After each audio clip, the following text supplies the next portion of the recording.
Good evening. How is that, Ann? Thank you. You're welcome. I am Tricia Mooney, Superintendent of the Hermiston School District. I'd like to welcome you and thank you for being here this evening, and thank you to those of you that are watching on live stream.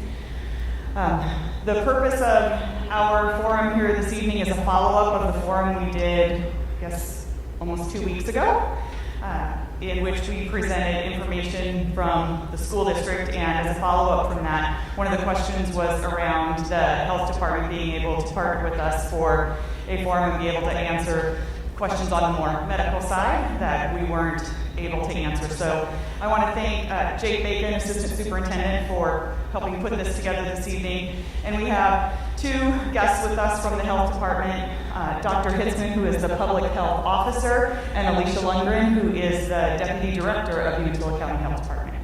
So we don't have this evening a presentation of school information or any formal presentation of sorts. Really, the purpose of tonight is for you to be able to ask us your questions and us to be able to answer them.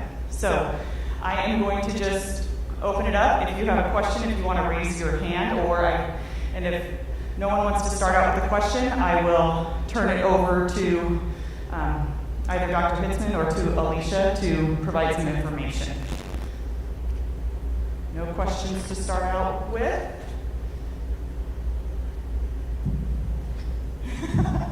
Dr. Hitzman. Good evening, everybody. I'm actually glad to be here, and I'm glad to be able to avail myself to your questions. I hope you do have some. I know that this has been a very trying time the last 18 months where we've had to deal with this pandemic, and it does not seem to be going away anytime soon, so we're still dealing with it as we prepare for another school year. And I know that you must have some questions. Please don't be bashful. Go ahead and ask. My role here is mostly to provide you with scientific facts and evidence that you may have questions about. I know that social media has done an incredibly good, in air quotes, job of disseminating sometimes untrue information. So, anybody have questions?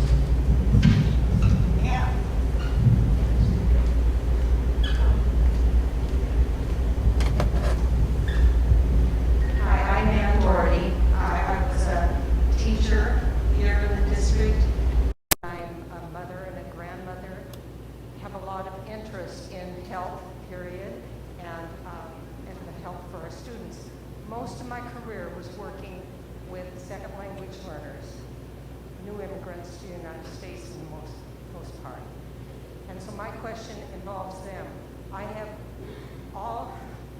virtually all of the Hispanic people in our community that I am around have been vaccinated, but I have heard that our vaccination rates of the Hispanics is low. I'd like to know what our rates are and how we are trying to reach out to them specifically to help them get vaccinated. It's a great question. We know that the west side of the county, which includes Hermiston and Umatilla primarily, are about 40% Hispanic. So they make up a significant percentage of our population. They also bore, early on in the pandemic, a disproportionate amount of the disease that we faced in our county.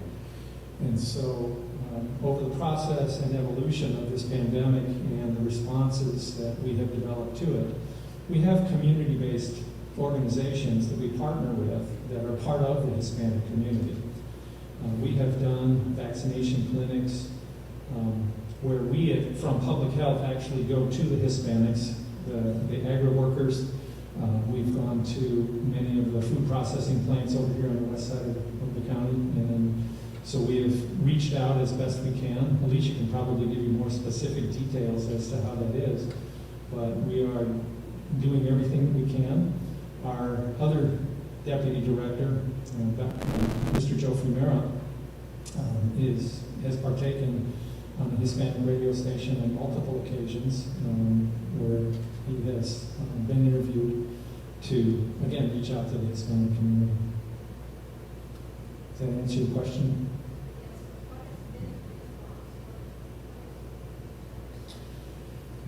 Well, let's talk about the elephant in the room. We just got done with a 4-year administration that put a lot of emphasis on INS and deportation. And not every Hispanic person in our county would be classified as a legal alien. And so there's a lot of suspicion amongst the Hispanic population that we want to vaccinate them so that we can track them and deport them. They're not trusting of our government at any level, not just the federal level. And so because the vaccine is rolled out through the federal government, through the state governments, they're very suspicious of it.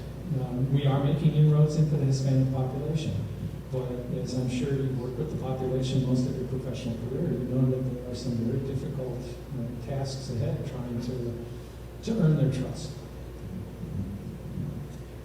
Another item that we have that's going on, I think it's just about done. I would have to refresh myself on the timeline on when it's completed, but there is a deployment of a team from the CDC that's working in Umatilla and Moore counties specifically, and assessment with Hispanic food processor, agriculture worker groups, talking to them about why they're choosing to get vaccinated or why they're choosing not to get vaccinated, and we're eager to see the information from that to see if there's other barriers that we can help break down or other trends that we can take from that to help address what the concerns are. But it varies, there's either strong support or strong, unsupport for the vaccine. And we see that across all the county in all populations. Yes. Hi, my name is Dane Gardner. I live here in Hermiston. A couple things. The Hispanic community is not the only folks that don't trust the government right now. And I have a feeling that's a big portion of why you're not seeing vaccines. But that's not why I stood up.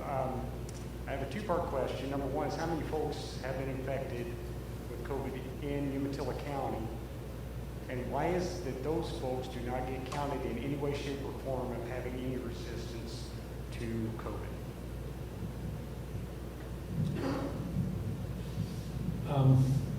Our statistics countywide are over 10,000 people have been infected with the coronavirus, starting with the original version that hit our shores. I believe our first case was over in Weston. The third case in the state, I think it was the end of February of 2020. So in that time frame, we have had over 10,000 people infected. Our latest statistics are over 100 have died. Those people who have been already infected probably do have some immunity, but that has not been a focus of research to say how much immunity do they have protection against the Delta variant.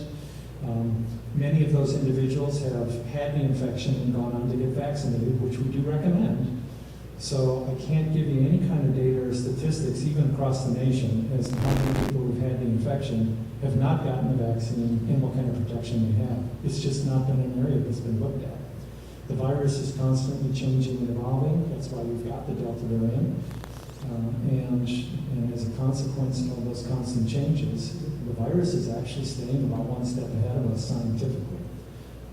We've been playing catch up for the last 18 months, and we're still doing it. So I hope that answers your question as best I can. It's a difficult area.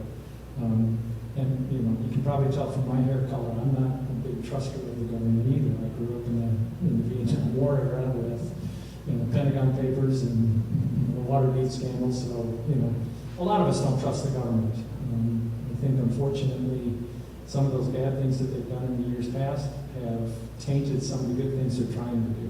And I think you have to kind of take it with a grain of salt. But I think this is one of the good things they're trying to do.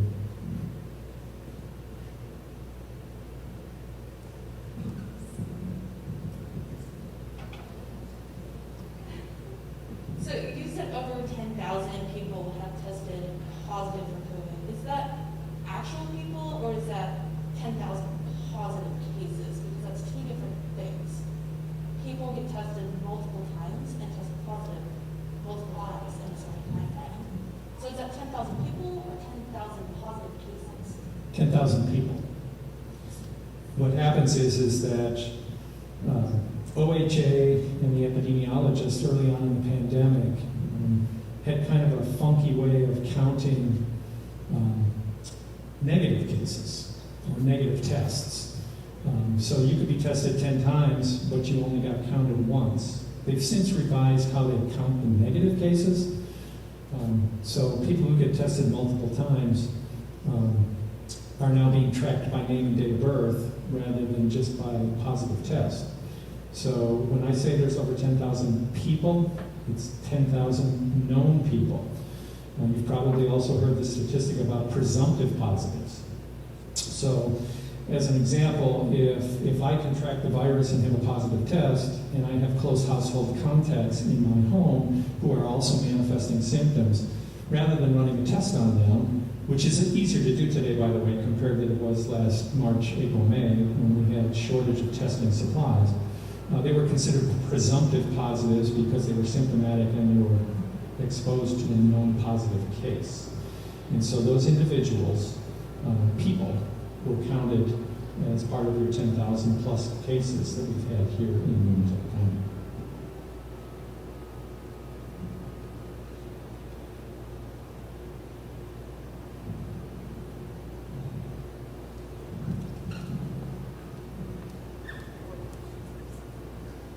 My name is Mrs. Grable, and I live here in Hermiston.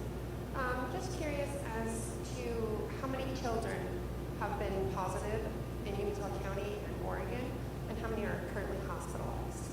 How many children under 8? You know, I don't have any statistics right now for Umatilla County. Maybe you do, Alicia. I can tell you that right now, as we are talking, there are over 2,000 children in the United States in the hospital, most of whom are in the ICU. And there have been 400 children in the United States who've died from the Delta variant. We know statistically from what's going on with that if you take all the children under 12 years of age who contract this virus, 1% are going to end up in the hospital. And 0.01% are likely to die. Now, we estimate here in Umatilla County that we've got about 12,000 kids that are, and it may be more or less than that, I don't have an exact figure, but if we have 12,000 kids, that means 120 of them are probably going to end up hospitalized, and between 1 and 2 may actually die if it follows the statistics.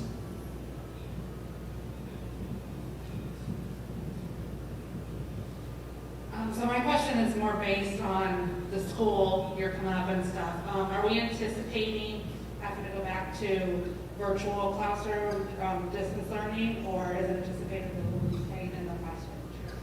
So at this point, we are planning on moving forward with in-person learning, and as per the governor's announcement today regarding educators, the intent is that we be able to offer in-person learning 5 full days a week, all school year. So the intent right now is that we get a handle on the virus and be able to keep our students in person for the entire school year.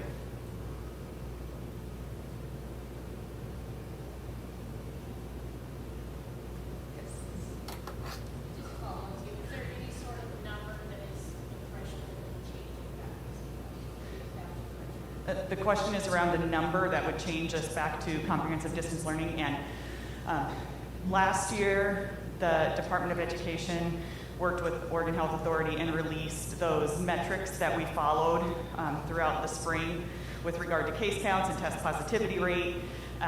Though there are not those metrics that have been released this year, and Dr. Hitzman might be able to speak more to that. The information that superintendents got when we had a meeting with Dr. Seidlinger from the Oregon Health Authority, I believe 2 weeks ago, was that at this point, we're about 10 times above where we should be anyway. So having metrics isn't something that they've put in place. But Dr. Hitzman, you might be able to provide more information to that.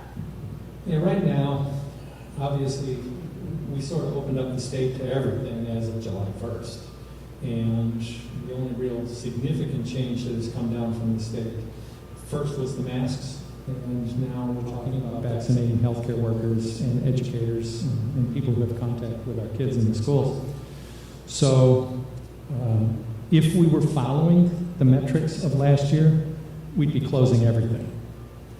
Our case counts, we've had some of the highest numbers in Umatilla County that we've ever had throughout the entire pandemic. And as is true across the United States, more than 95% of the people who are getting sick and hospitalized are unvaccinated. And so far, I don't know if we've got vaccination status on our recent deaths, but we're up to 100 deaths. And I'm not aware of any vaccinated person who's died in Umatilla County as yet. But it's possible that that could happen. I would just add to speak to the question about how many cases in Umatilla County were children. My phone's being weird, so I can't pull it up for you right now. But if you go to our website, ucohealth.net, we do have our regional COVID data dashboard on there, and that's for all of Region 9. It will be the first tab that you see, and then there's a tab that you can click on for Umatilla County. And you can look at all the data, and there's a breakdown in there for how many cases are kids and tracking the deaths, and that's where we report out data that we can share.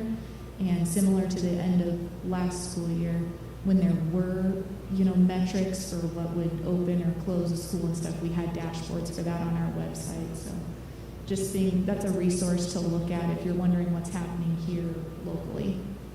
And there is a link to the Umatilla County Health website on the district website as well.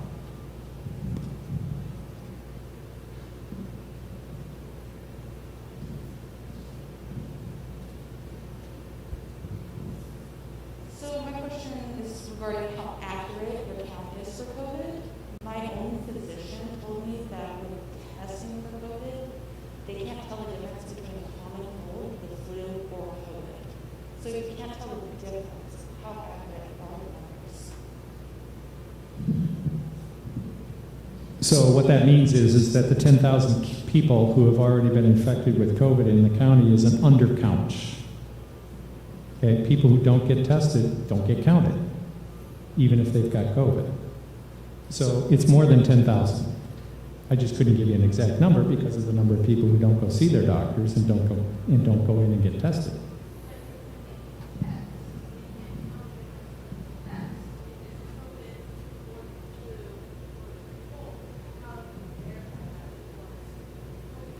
The test is specific for COVID. It's a microbiological test that measures the RNA from the COVID virus.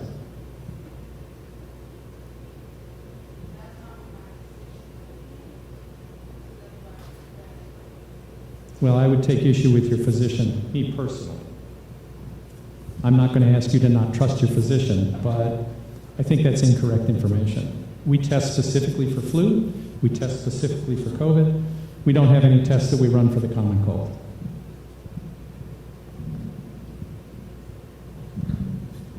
Okay, so if you're going off the statistics, I have COVID, and I'm fine. My dad has a rare blood cancer. He's had congestive heart failure. He got COVID in his son. So why are we not tracking and doing research on the people that have had COVID and to know our resistance and how our immunity is going to affect us in the future from this virus? You said that it wasn't, that you guys don't have enough information on that. So why isn't that something that you guys have worked harder on to get information on? So the reason why they don't study that is because we've been playing catch up with this virus for 18 months. If you go back to March, April, May of last year, we didn't even have enough testing supplies to test everybody who was potentially positive. We finally got enough testing supplies. You may have heard some of the discussion about PPE, personal protective equipment, that people in the hospitals who are caring for COVID patients, we had a shortage of that. We now have adequate testing capabilities to test for the virus. And there was a scramble to put together, using technology that's been around for over a decade, a vaccine against this virus. But there's not been anybody, and there may be studies in progress, but there's nothing been released at this point in time.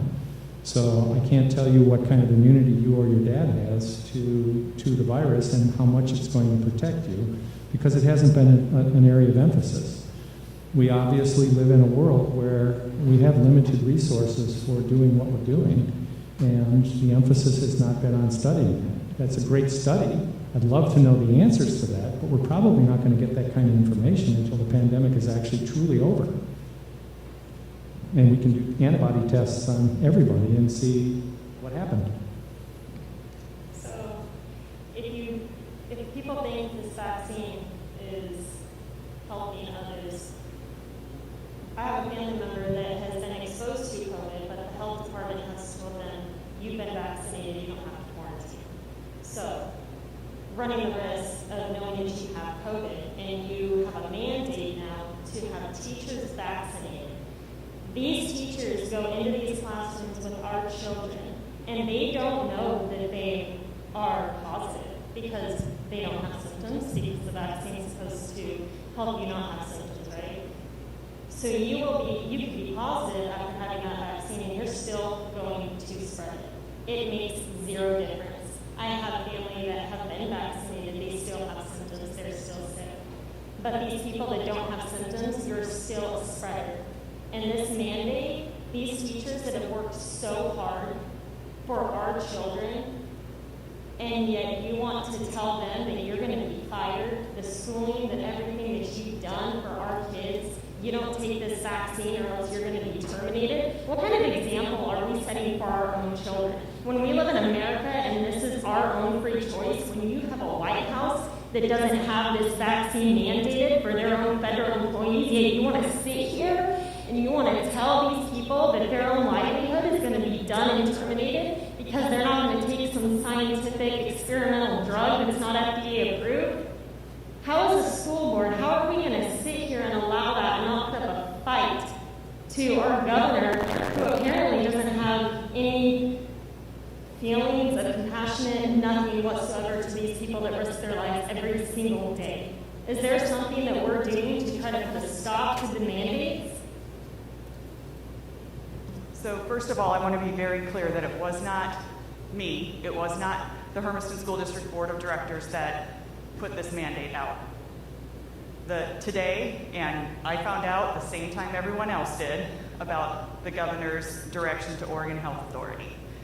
I also have said over and over that I believe our staff have stepped up and worked hard and shown up for our kids for 18 months. They have adapted and they have made plans and they have changed plans and they have made new plans. So I want to be very clear that I value all of our staff and all of their hard work. However, I am a licensed employee. I am licensed in the state of Oregon. I am legally bound to follow the laws. That is a reality.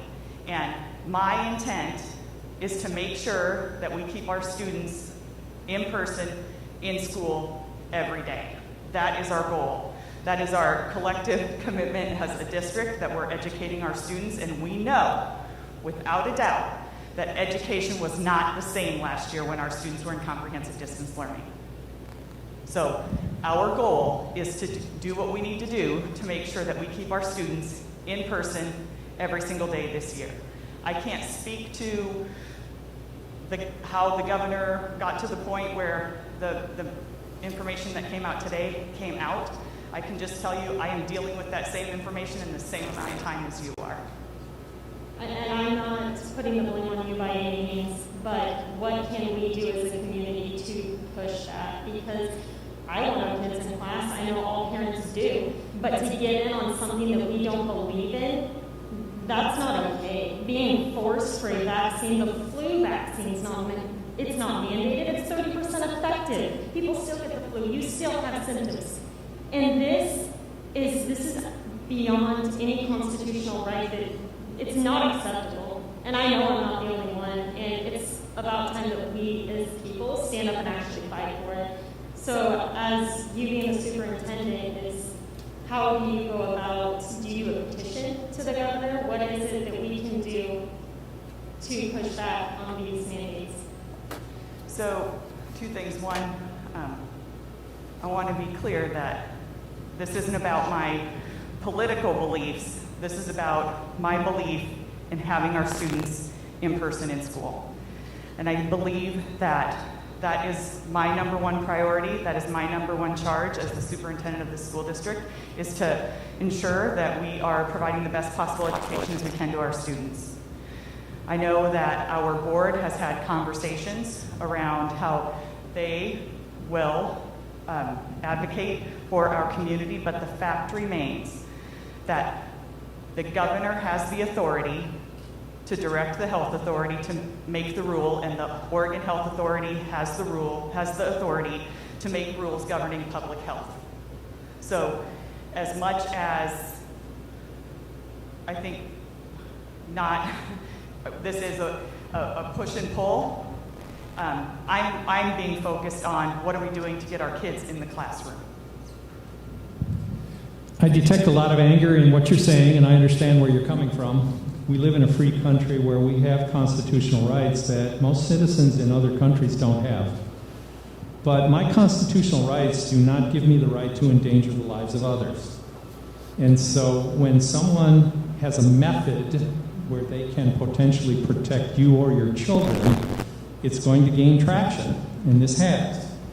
Now, you had a lot of issues that you brought up in your conversation here, and I'll try to address them each individually. It is not true to say that this does not have FDA approval.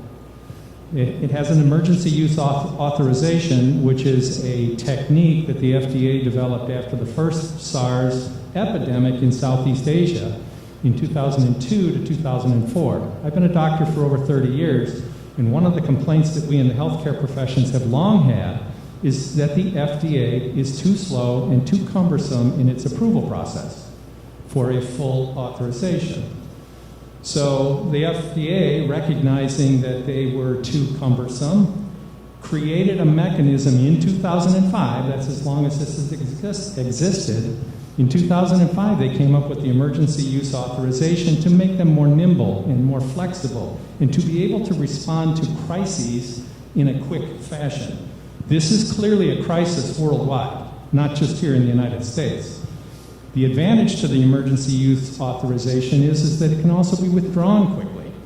If you have a full authorization for the vaccines, it might take a year or two of scientific data to get a vaccine pulled off the market if it's not safe. So don't be misled in thinking that it doesn't have FDA approval. This vaccine has been studied prior to administration and prior to the emergency use authorization in over 5 times more patients than the FDA normally requires. So it's been well studied, and it's now been administered to 163 or 164 million Americans, and so far, those of us who have been vaccinated seem to be doing fine. No vaccine in the history of mankind has prevented 100% of disease. But what this vaccine does protect you against is it markedly reduces your chances of ending up in the hospital, and it markedly reduces your chances of dying from this. The Delta variant is now accounting for pretty close to 100% of all the cases across the United States starting in the month of July. And this variant still picks on old people, but it doesn't seem to care about them anymore. You personally are a young woman, and I'm not going to try to guess your age, but you're in an age bracket where you are potentially vulnerable to contracting this, and for reasons that we cannot predict, people without underlying health problems are in fact dying from this virus, from the Delta variant. Now, the worst study that we have here in the United States thus far was a random survey amongst the Mayo Clinic patients in southern Minnesota. They have a sicker population. They take care of more difficult patients than some of the medical institutions around the United States. And they found that the Pfizer vaccine was 42% effective at preventing Delta infection, and the Moderna was 60% effective. If you look at UK data, it looked like it was 85 to 88% effective at preventing the Delta variant. So it doesn't prevent every single infection. The original vaccine didn't prevent 100% of every infection. But when you look at the data of who's ending up in the hospital and who's dying, the numbers are overwhelmingly the unvaccinated population. So if I have a tool that is going to help me protect myself and my community, my neighbors, my friends, I'm here in this room with you. I'm more than 6 feet away from most of you. But if I can do something that's going to protect you, I'm all for it. Those of us in the education field, those of us in the healthcare field, we're all mandatory reporters. And what that basically means is that we have an obligation to protect your children when they are under our care. So if we can do something that's going to keep your children safe, and keep in mind, there's no vaccine for kids under 12. There's none yet. They're being studied.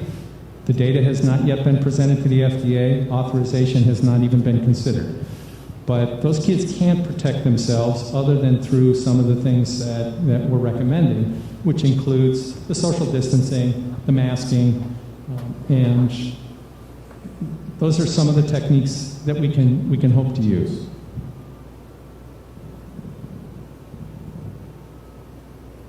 So I have a couple of questions. The first one will go to you, Dr. Hermiston, about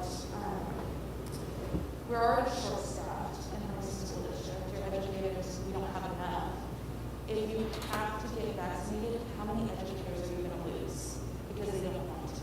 Are you going to have enough educators for our students to go back to school?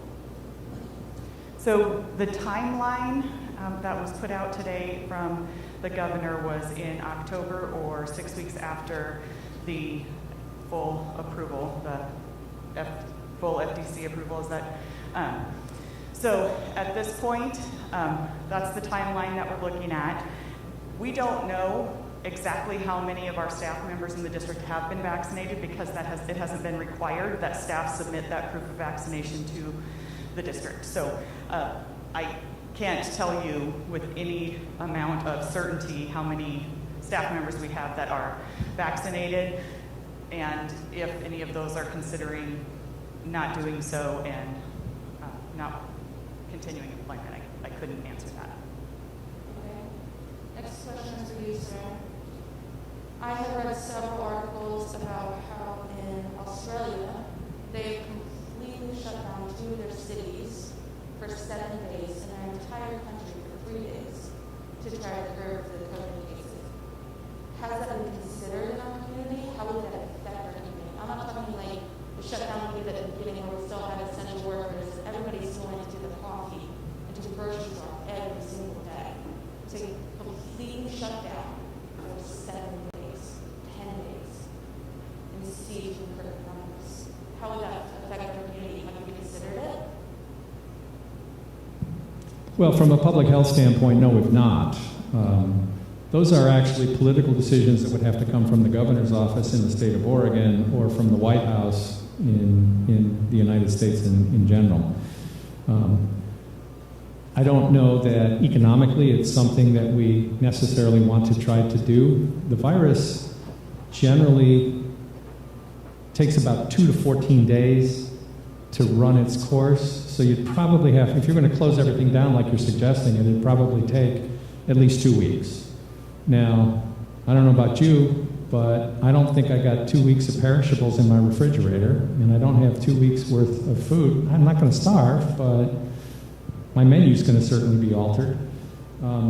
So I think it's a very difficult concept to try to implement. I don't know that it would work. I don't know that it wouldn't. The problem is that it's a hypothetical situation, and I don't know that we would be able to answer that question without actually trying it.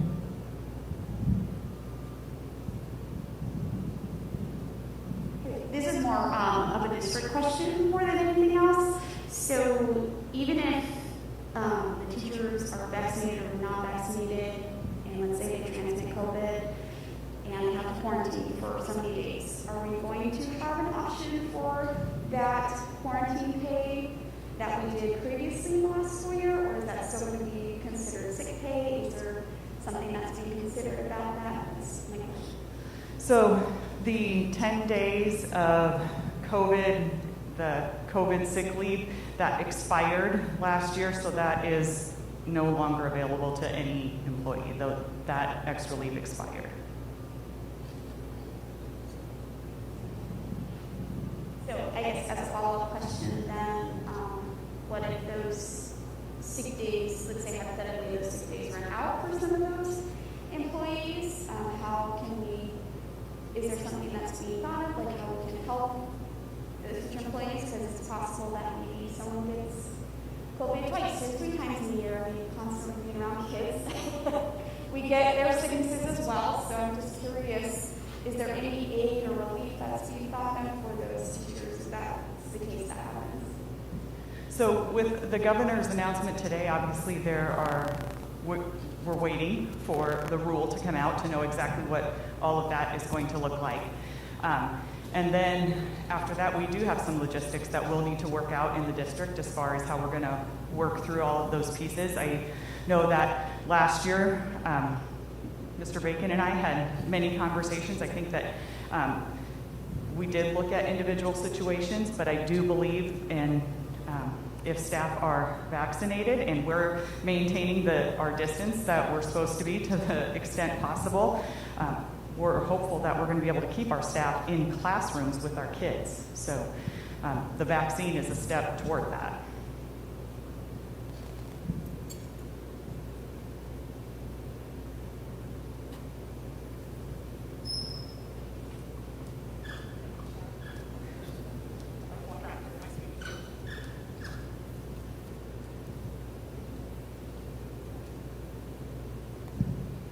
First of all, I'd just like to say that I thank you for acknowledging that last year our kids didn't get the education that they would have in class and the education that they deserved. And I think that our teachers did a tremendous job last year of kind of hunting and doing everything that they could. And I think they did the best under the circumstances given. That really, our students didn't get what they need. So I really appreciate the fact that you're trying to keep them in school 5 full days, and that's the ultimate goal here.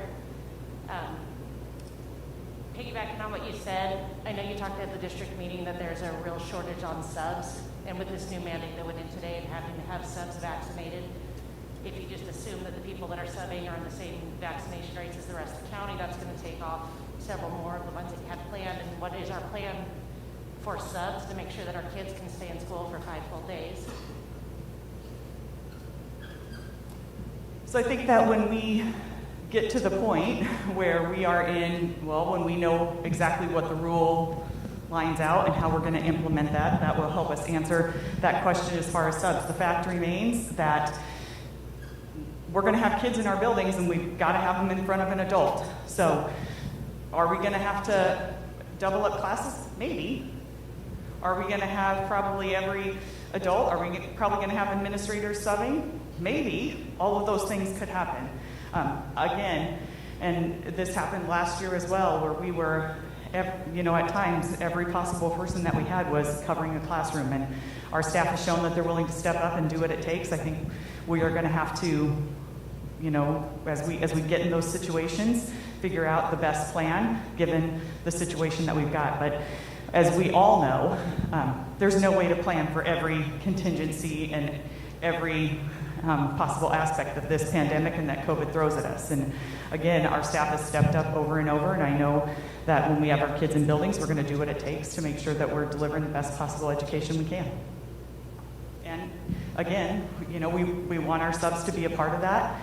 I'll put out that plug again. If you know someone that would like to sub or can sub, we want them to help us out and be a part of our solution as we're working toward educating our kids this year.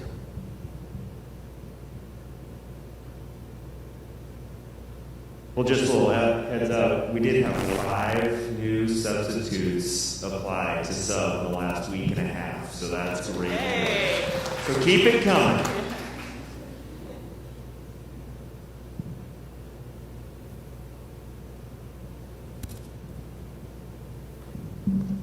Hi, Kathy Dobbs, educator here in Hermiston. It's my understanding right now that you don't know the full parameters if an employee does not want to get vaccinated. Is that correct? That's correct. So today, what came out, the governor announced that she was directing the Oregon Health Authority to write the rule. The rule itself has not come out yet. So there are speculations, but until we see the actual rule, we don't know exactly how that's going to look.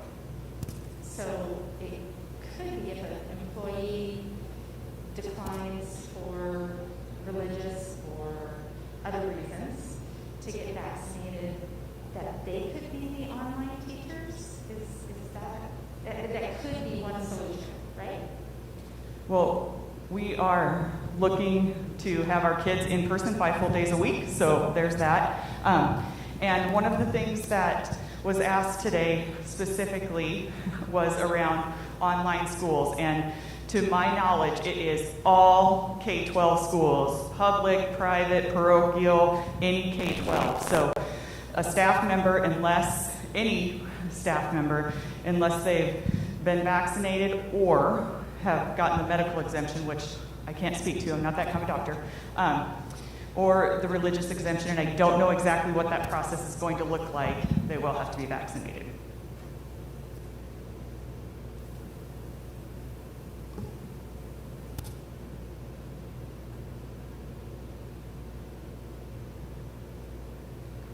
Other questions?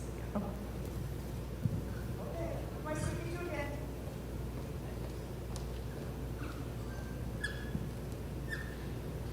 So I didn't listen to the whole issue by the governor, but my understanding was that school districts were supposed to be vaccinated by October 18th or 6 weeks after full FDA approval, something similar to that, whichever is later. So just from the medical community, I was wondering if you have any information on FDA approval, that full FDA approval, since that was a caveat with it, if it seems that they're getting closer to that. The last I heard in the grapevine concerning FDA full approval, it's supposed to be reviewed September 6th is the date that I've heard bantered around. But until they actually give out the full approval, your guess is as good as mine.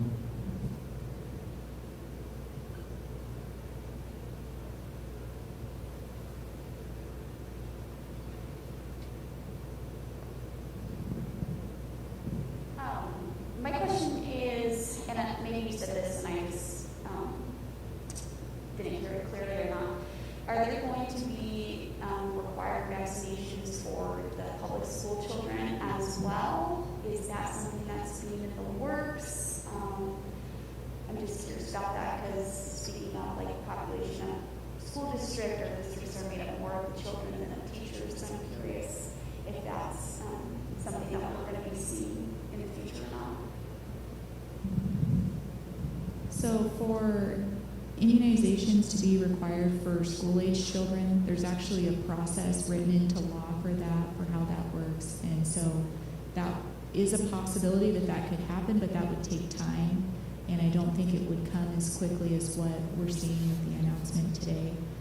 But that may be something that happens over the next year. But I mean, all things are possible, obviously. If I had a crystal ball, there's so many things I would have seen ahead of time, so I can't exactly predict things, but they did talk about that at the press conference today, too, that it is something that is written into statute how that happens, and it takes time to go through that process.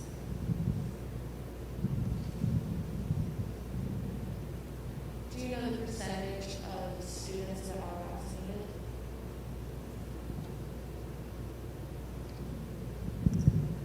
Off the top of my head, and this is data that I looked at a few weeks ago in Umatilla County, I think we were at 40% of our 12 to 18-year-olds vaccinated. It's pretty good. Our lowest vaccinated population group in the county is 20 to 39. Do you know the statistic of adolescents that have died from complications of the shot?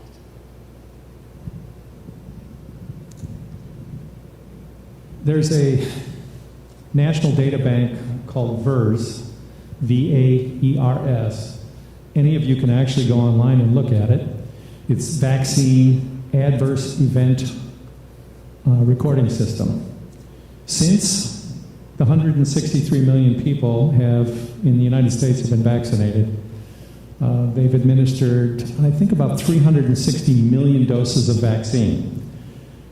There have been just shy of 6,500 people who have reported as dying within a certain time frame of the vaccine itself, and those all have to be investigated because we obviously don't want people to die from the vaccine. And to date, we have 3 confirmed cases of vaccine-related deaths. You probably heard the big push over the Johnson & Johnson single-dose vaccine. There have been 13 million doses of the Johnson & Johnson vaccine administered in the United States. There have been 39 reported cases of blood clotting abnormalities, primarily in reproductive-aged women and women taking estrogen replacements. 3 of those women have died from blood clots related to the Johnson & Johnson vaccine. Those are the only documented, for sure, deaths from the 360 million doses of vaccines that have been administered in the United States.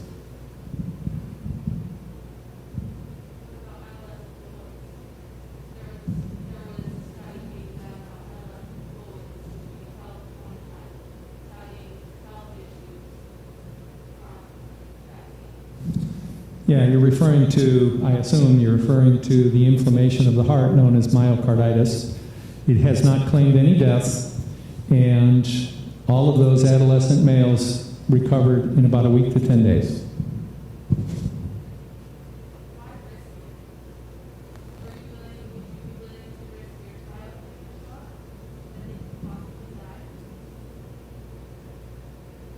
I think 3 people out of 360 million doses is not a very big risk. I think it's a much bigger risk for me to get in the car and drive to Portland. Not that I want to go to Portland anyway. So the risk is minuscule in the big scheme of things. My mother is 91 years old. She lives in Sarasota, Florida. I plan on visiting her later this year. My chances of dying in an airplane crash are actually higher than dying from a vaccine. So I know that statistics don't really make much difference if you happen to be one of those persons. You know, the statistics are only 1 in 1, but 3 out of 360 million is a pretty small number.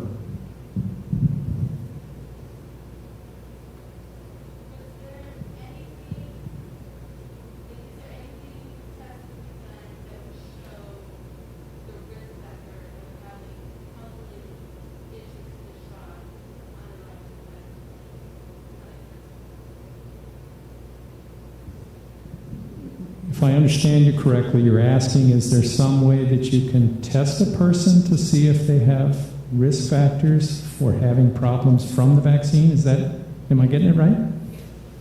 No, there are none. I think that what we end up doing is that that's part of the reason why we have an FDA approval process and why we just don't roll out the vaccine without them reviewing the literature and the case studies. We now have what is called real-world data, and that is 360 million doses have been administered in the United States. And this VERS system that you can report adverse occurrences is open to anything, whether it's related to the vaccine or not. You know, if you get a vaccine and you get a fever, you can report that. If you get the vaccine and you get muscle aches, you can report that. And all of those are, you know, it's a tedious process, but there are people within the federal government that investigate those so that they can say, is this good or is this not? The VERS system was the one that picked up on the blood clotting problems related to the Johnson & Johnson vaccine. And they put a temporary hold on that, which is something you can do under an emergency use authorization, and said, hey, we need to look at this. We have 7 women who have contracted these blood clots after 7 million doses have been administered of this vaccine. Well, it turns out that, yes, the vaccine does increase the likelihood of you having a blood clot, but it pales in comparison to how many blood clots are formed in individuals who get the virus. The virus actually triggers your blood system to be more clottable. And so there have been a lot of the deaths that are reported. You know, we've had 643,000 Americans die from this virus so far. Has everybody died on a ventilator in an ICU? The answer is no. But if you get the virus, it puts a strain on your entire body. So people who are vulnerable to heart attacks get heart attacks. And you usually get a heart attack by forming a blood clot in the coronary arteries. And their blood clots more easily. So there are a lot more blood clot deaths from the virus than there are from the Johnson & Johnson vaccine. And the blood clotting issue doesn't seem to exist in either the Pfizer or the Moderna, which make up the vast majority of those 360 million doses.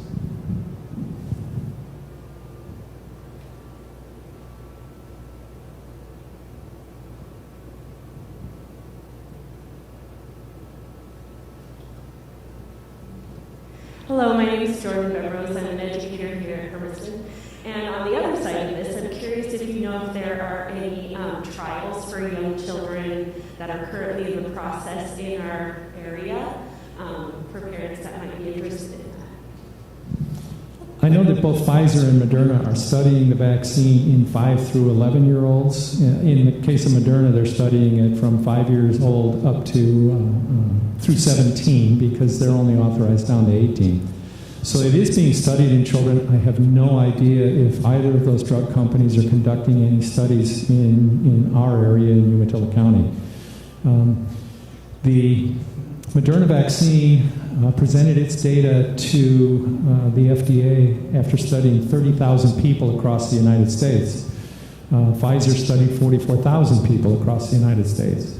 So in the case of the Johnson & Johnson vaccine, they actually were studying it not only in the United States, but also in South Africa and in Brazil when those variants existed. So it's up to the drug company where they reach out to, and I have no idea if there's anything going on in Umatilla County or even in the state of Oregon for that matter.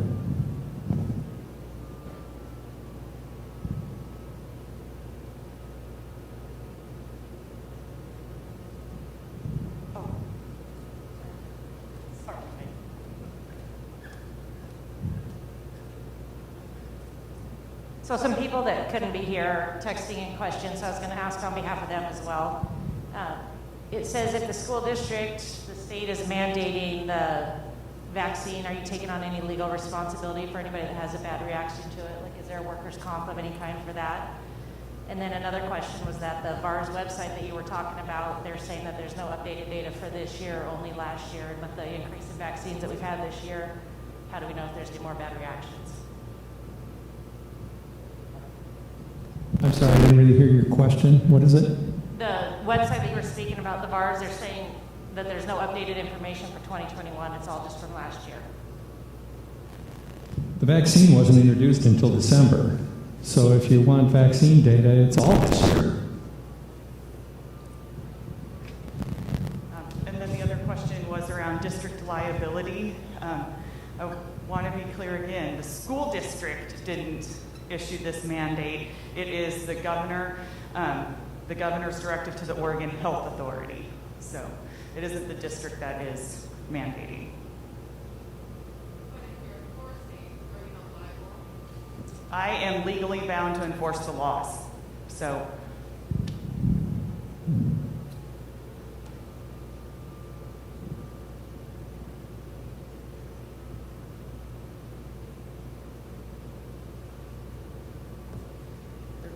questions?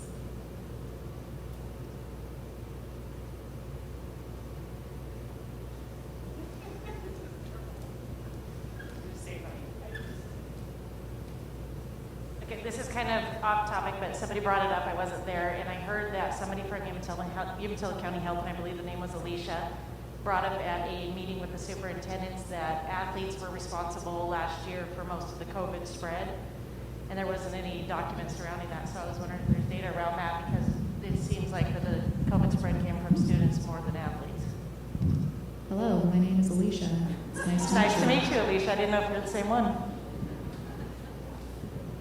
Yes, that is a statement that I made, that most of the spread that with COVID that occurred for youth was in athletic events. And so that's why, very much advocating for kids to come back to school in person, in the classroom. Those were watched across the U.S. as a safe place for kids to come back.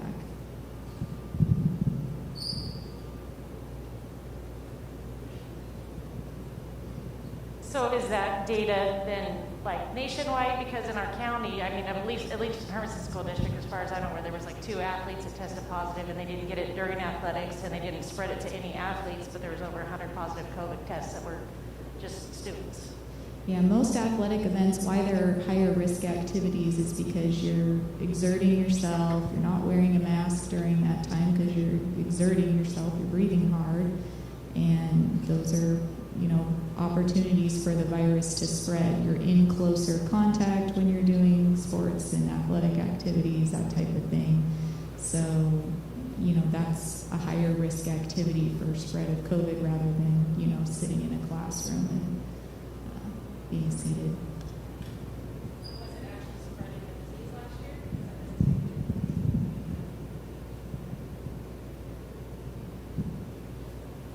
So do you believe those kids that are in better physical condition, that are exercising regularly, do you think that is going to help them fight off COVID, or at least have lower symptoms than what someone would have that just does sit in the classroom and not exercise at all? Yeah, the joys of the pandemic, that there's those push and pull things, right? You want to exercise, but there's risks associated with that. We want to be able to close things down, but that has impacts on our economy. So there's give and take with everything. The other thing to consider in that is that your ability to fight off the virus, whether you're a kid or an adult, is the strength of your own immune system. And things that you do to your body that stress your immune system put you in a more vulnerable situation. I don't know about you, but I used to do 2-a-days in August, and that's a stress on your body. So, yes and no. It's good to exercise, but how hard are we pushing the kids when they exercise? Fatigue doesn't help your immune system.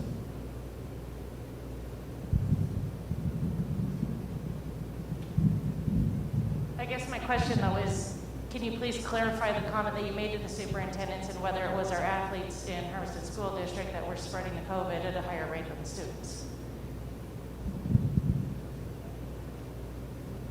It was a statement that was made regarding across, what we've seen in Oregon and Umatilla County. And from a broad perspective, it was not anything specific to a particular event or a particular district.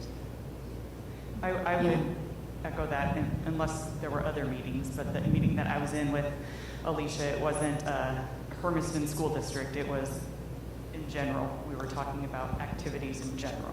Right, because when we look at things with, a public health pandemic, we want to look at things at a really broad perspective. We don't want to look at what happened in one unique, one-off situation, right? We're trying to look at things from a really big picture, and that helps us to figure out what's causing risks and how can we help to mitigate those risks and keep the community safe.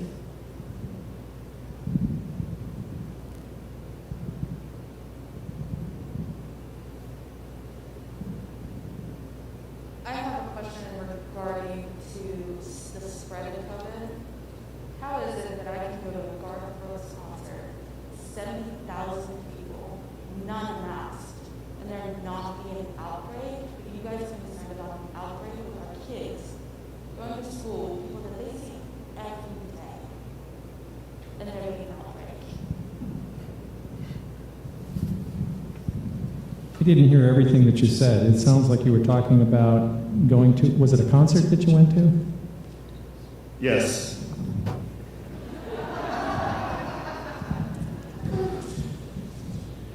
As I'm sure you are all aware, the restrictions across the state were basically eliminated on July 1st. In Pendleton, we had the Whiskey Fest concert that had 12,000 people. And I know that there were some concerts. The county fair just happened last week, the Farm City Pro Rodeo. It's a little too early for us to say whether or not we see a lot of cases related to that because it takes anywhere from 2 to 14 days to manifest symptoms from the virus after you have been infected. And the Delta variant seems to be a little quicker at manifesting those symptoms, maybe 4 or 5 days. We have not yet seen a big bump in our numbers in the county related to the county fair, but it's still too early to make the call. We had 66 documented cases to the Whiskey Fest concert, which was held on July 10th in Pendleton. And those cases were spread across at least 4 counties that we know of, including Walla Walla County in Washington. There were a lot of cases, as we talked about earlier, when we talked about undercounting, of people who didn't report in or didn't get a test or didn't want to know. But even if you double the number or triple the number, it's still a pretty small number for 12,000 people at an outdoor event. Over in Pendleton, we've got the Pendleton Roundup coming up.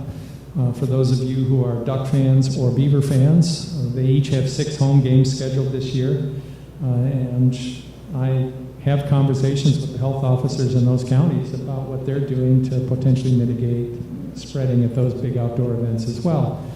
So we're all trying to do our best. This virus is a pain in everybody's ass. It's plain and simple. It's been a mess. And just about the time we think we're getting ahead of it, something happens, it throws us a curveball, and we have to start over again from scratch. I think the comment came up about people who were vaccinated didn't have to quarantine. That was true until the Delta variant came up. So now we're recommending that if you're exposed to a known positive case, you probably need to quarantine because people who have been vaccinated could still potentially contract the Delta variant, and they could still potentially spread it to other people.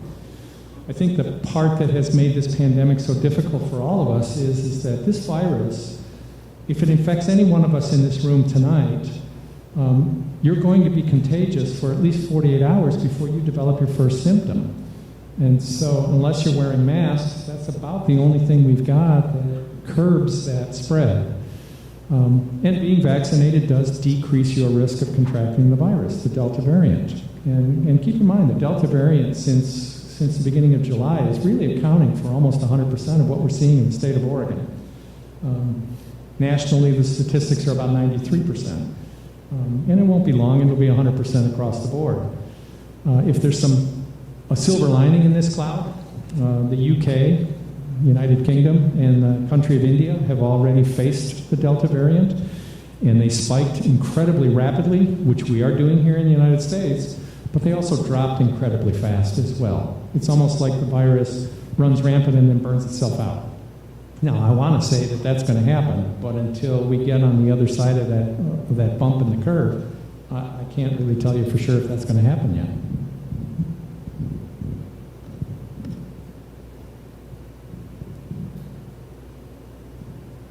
So regardless of vaccination status or not, you just said that this virus is going to run its course. So why all of a sudden mandates? If it's going to happen, it's going to happen. There is no getting rid of it, period. If you are vaccinated, you will still spread this virus, regardless of who you are. So why now the mandates?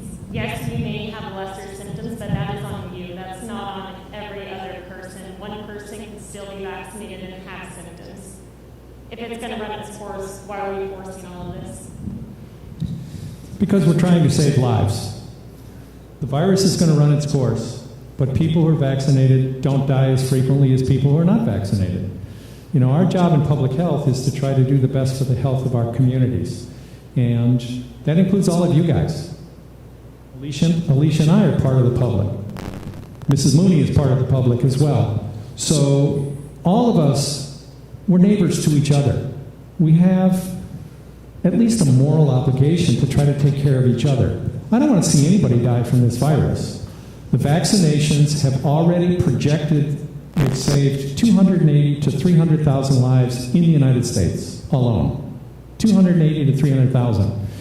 For those of you who may not be familiar with history, the United States was involved in this great big war from 1941 to 1945. We had combat casualties of 410,000 young Americans. We've already surpassed that, and we're well on our way to doubling it. I don't want to see anybody else die, and I certainly don't want to see anybody's kids die. So the purpose of this vaccination is it does decrease the death rate. And I feel that I have an obligation to protect children. So therefore, I advocate for the vaccine in any adult who is able to get the vaccine.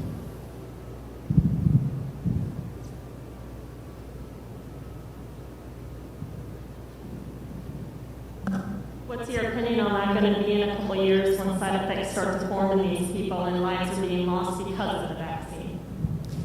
My opinion on that is that it's all social media. There has never been a vaccine developed in the United States that has shown a long-term side effect that developed after 6 weeks of the initial administration of the vaccine. There's never been one.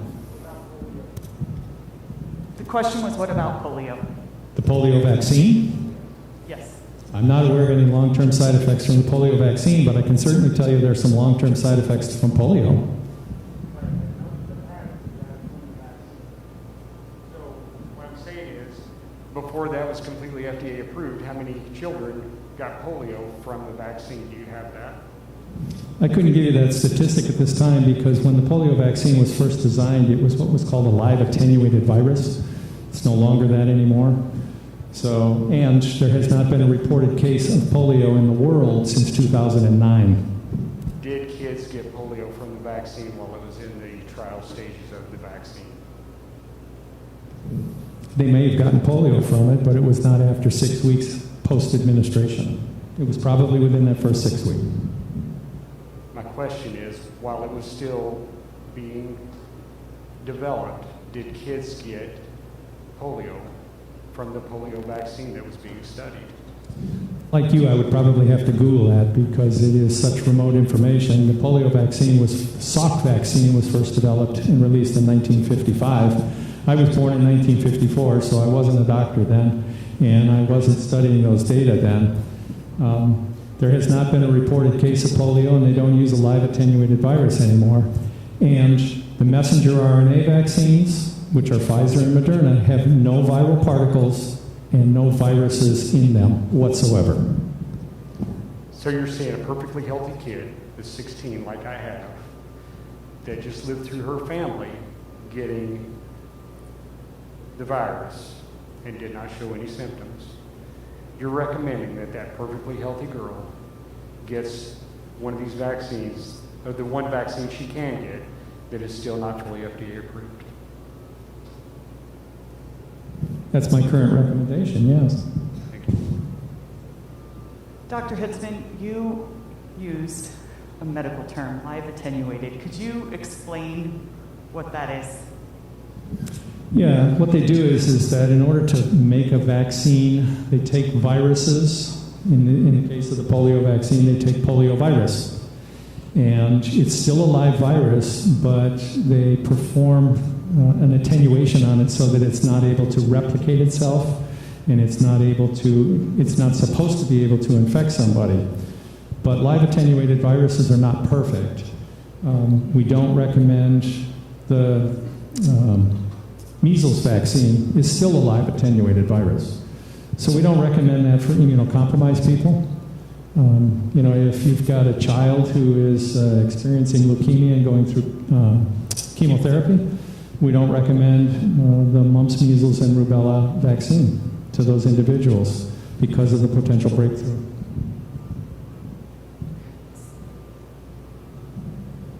Okay, so you've touched a lot on current side effects of the vaccine.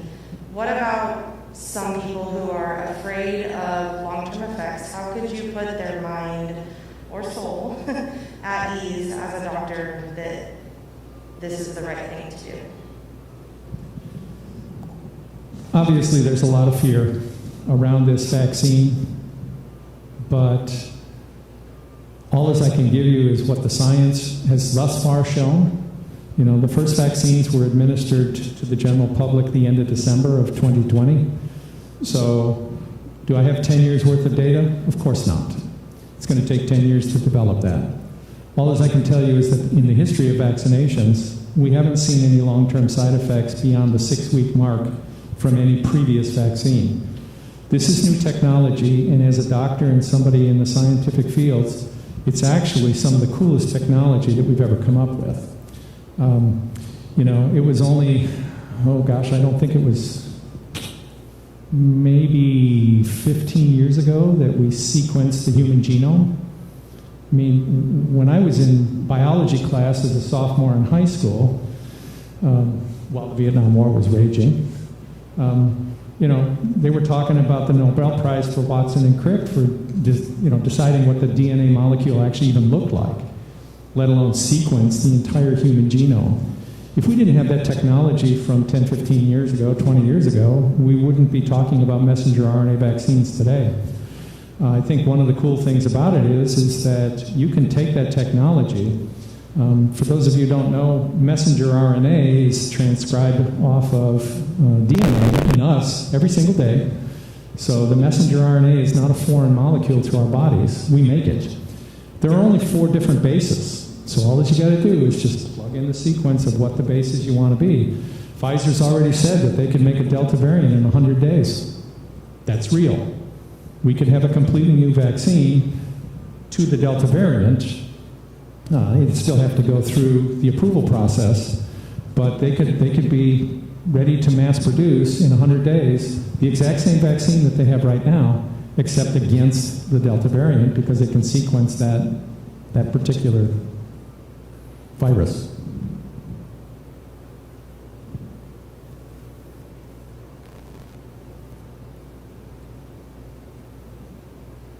Besides the COVID vaccine, are there any other vaccines that use mRNA? The messenger RNA technology was originally went under development because of the MERS epidemic, which is another coronavirus that occurred in primarily Saudi Arabia. And the company started working on the messenger RNA technology. But the virus sort of burned itself out before they needed to mass produce something worldwide. So the technology has been poised for an event such as what we are experiencing today for over a decade now. And they are some of those companies, I think Moderna may actually be one of them, are trying to develop a messenger RNA vaccine for HIV. So given the child immunization list that most doctors have, as far as like kid, polio, all of that, there is not one with mRNA. Not yet. And why hasn't that been established if we are seeing that that it works so well? For one, how can you promote something when it's brand new and you don't know if there's long-term side effects? So the fact that none of these vaccines have used this mRNA, but yet you're so positive because in the past, vaccines have not had long-term issues. This is completely new, so how can you be 100% certain that that is not going to happen in several years because we are in trial stages? And you don't know if they're building the DNA in that vaccine, how do you know it's not going to go haywire? How do you know that it's not going to have adverse reactions in a year for these people that have these vaccines? Sometimes you just have to take a risk. You know, do you stay in Hermiston? I mean, you must have driven to get here. What's the chances of getting in an automobile accident? I mean, they're real, but you took it.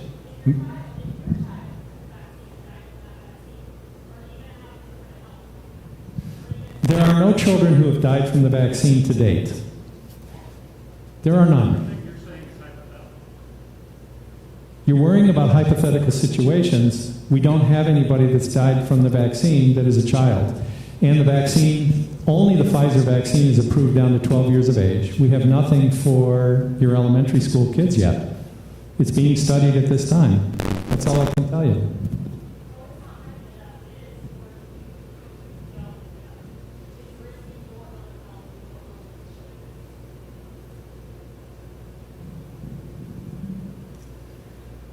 Well, I'm looking around the room, and I'm seeing that I could well be the oldest person in the room.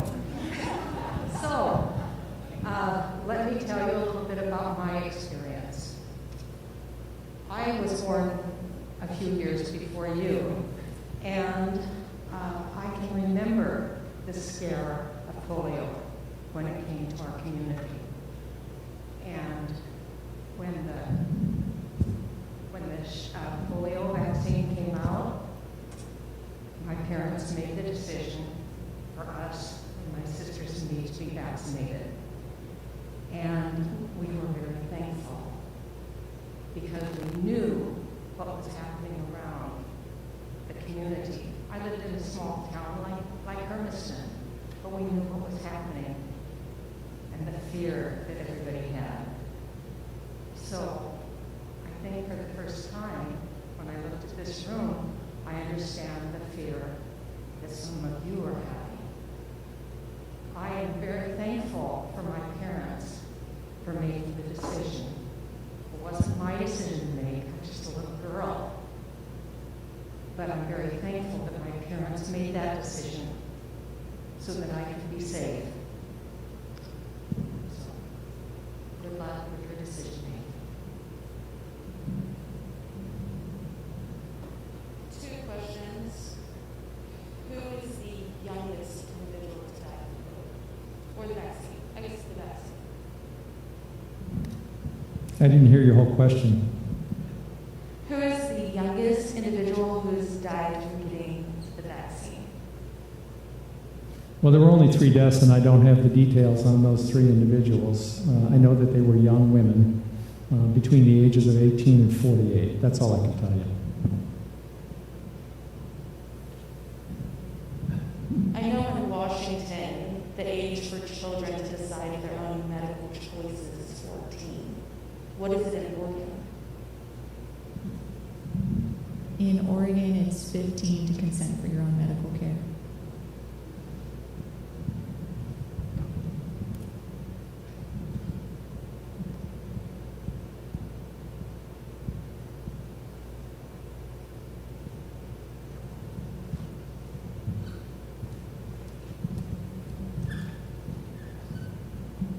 This is for the school district, and I don't know if it's even had time to be addressed, but I was just curious with the mandate that came out from the governor today requiring vaccines. I know you guys are working hard to get the kids playing sports and keep them playing sports, and we all know how good that is for them.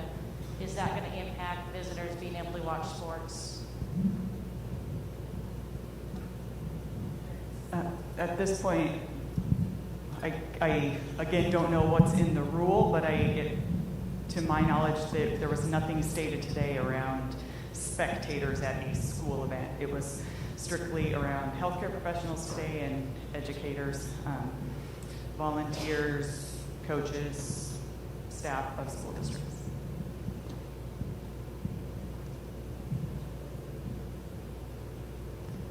The question was, what about board members? And board members were not specifically defined in that. It's a volunteer position, so I don't know if it would fall there or not. We'll have to wait until the rule comes out.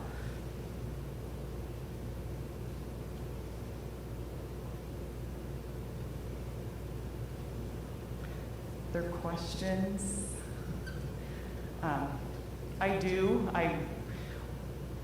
We'll wrap it up here because I want to honor your time.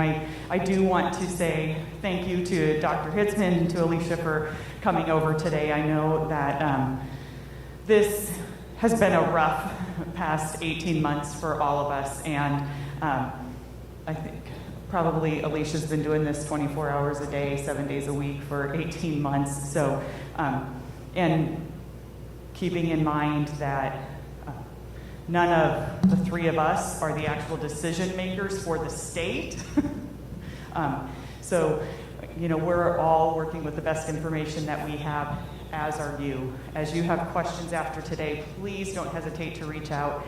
I know that if there is a question that I don't know the answer to and I can track it down through the health department, I'm happy to do that. I do, again, appreciate your time being here this evening, support of your kids and of our district. And I know that we are going to get through this, and we are just a week away from having our kids in school, in person, full time. So I am in all of the stress and the up and down of this. I want to keep the eye on the prize, and that's our kids are going to be in our classrooms on August 30th. And I cannot wait to have the school year start. It's been since August of 2019 that we've had a first day of school with our kids that has looked normal. So thank you for being here this evening, and I will hang out for a bit if you have any questions, but I appreciate you. Thank you for all that you do.